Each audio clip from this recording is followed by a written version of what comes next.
You may remember my review of the LG G5 last year. In a nutshell, it had a weird build where it was made out of metal but had a plastic coating on top of it for some reason. It had good specs for the time, you know, a Snapdragon 820, 4 gigs of RAM and all that, a decent screen, average battery life, and a bad execution of the modular phone concept. And the two main reasons for this failure is that the phone had to be restarted when switching modules, and speaking of those, they were not many. This year with the G6 though, LG stepped away from the huge risk-taking and instead they set out to create a really solid 2017 flagship.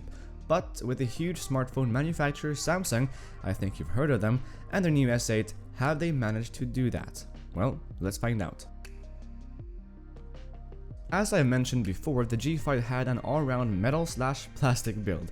This year, however, the phone has a very shiny, for the first 5 seconds, glass back panel instead. It looks and feels great, and so does the entire phone. The metal sides have this premium looking chamfered edge, the volume rocker is solid metal and have a great tactile click, there's a headphone jack, wow. The glass back panel looks very futuristic with a dual lens camera layout, and they managed to put a pretty big 5.7-inch IPS display on the front thanks to the much appreciated reduction in bezel size. On the back you'll find the fingerprint scanner, which is very quick and accurate and has pretty much never failed on me. So, the build.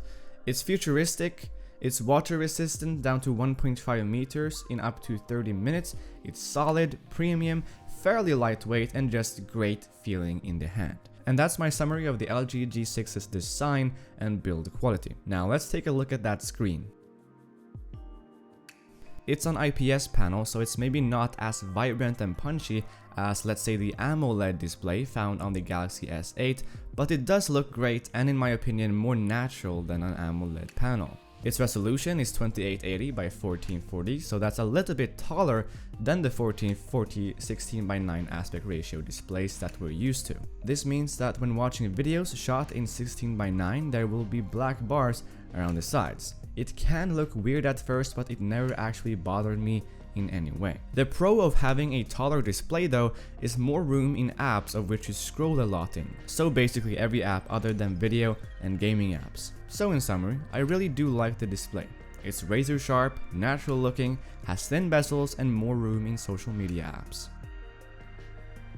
Let's really quickly get into the specifications of the G6 so that we can talk more about the important stuff like battery life and cameras. The thing is, specifications in flagship phones like this don't matter that much anymore. You expect a flagship phone to be speedy, and the G6 is, just like the S8, even though, as you might know, the S8 has a newer and supposedly more powerful SoC. So yes, the G6 is just as fast as my S8. In terms of just sheer specs though, the G6 is packing a Snapdragon 821 paired with the Adreno 530 GPU, 4 gigs of RAM, a 3300 mAh battery, a 5.7-inch 1440p IPS display protected by Gorilla Glass 3, a microSD card slot, dual 13 megapixel cameras, and on and on and on. And other than the previously mentioned specs, it's got all those normal things like Wi-Fi, Bluetooth, and all that. So let's not waste any more time and get into some fun stuff. The camera system, because it's interesting. The camera system on the G5 last year was actually pretty great, so what LG did this year was just to improve on it.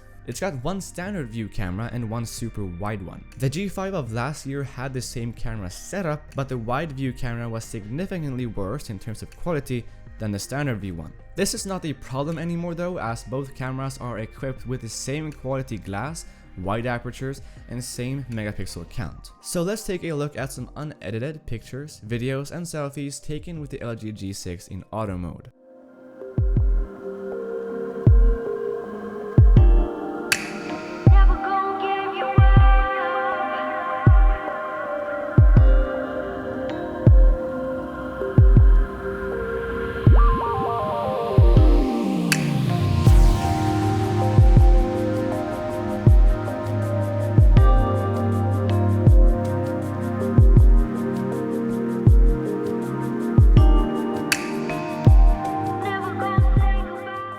So there you guys go. Please let me know in the comment section down below what you think of the camera in the G6.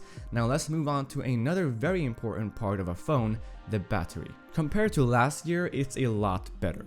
It's no longer just average, and instead it's actually better than most.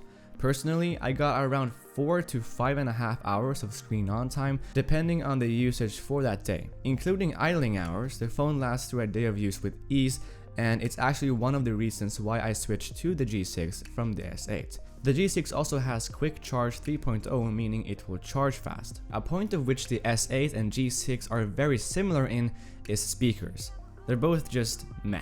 They just have one speaker at the bottom, which 1 is not directed towards you, and 2 is very easy to block when watching movies, videos, and playing games. So don't expect the speakers to be very special in the G6 nor the S8. In terms of some special features like wireless charging and an inbuilt high quality DAC, the G6 has all of that, but not in one place. If bought in Europe, you get none of that. If bought in the US, you get wireless charging, and if bought in Asia, you get the DAC.